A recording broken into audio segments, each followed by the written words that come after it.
এক ভিক্ষুক আর এক দম্পতির গল্প। এক যুবক নতুন বিয়ে করলো। ভালোই কাটতেছিল তাদের দিনগুলো। একদিন স্ত্রী খুব ভালো রান্না করলো।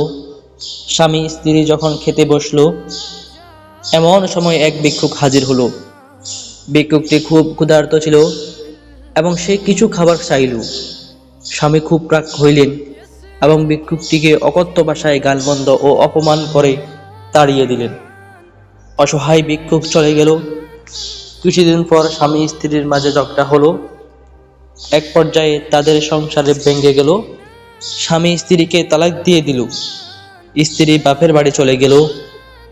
কয়েক বছর পর মেয়ের বাবা অন্য এক জায়গায় মেয়ের বিয়ে দিল। নতুন স্বামীর সাথে শুরু হলো তার জীবন। দ্বিতীয় স্বামী প্রথম স্বামীর চেয়ে অনেক ধনী ছিল। একদিন স্বামী স্ত্রী খেতে বসলো।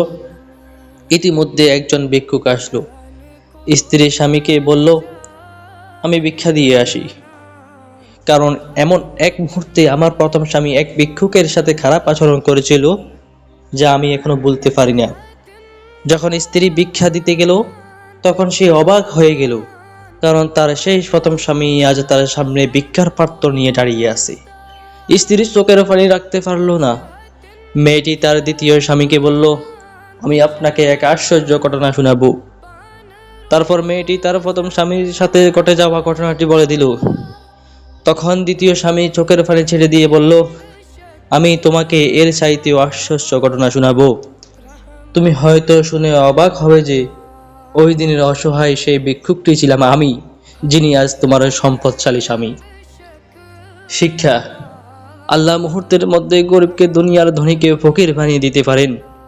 সুতরাং আমরা কখনো কোনো অসহায় কিংবা গরিব লোকের সাথে খারাপ ব্যবহার না করি। যদি পারি নিজের সাধ্য মতো সাহায্য করব।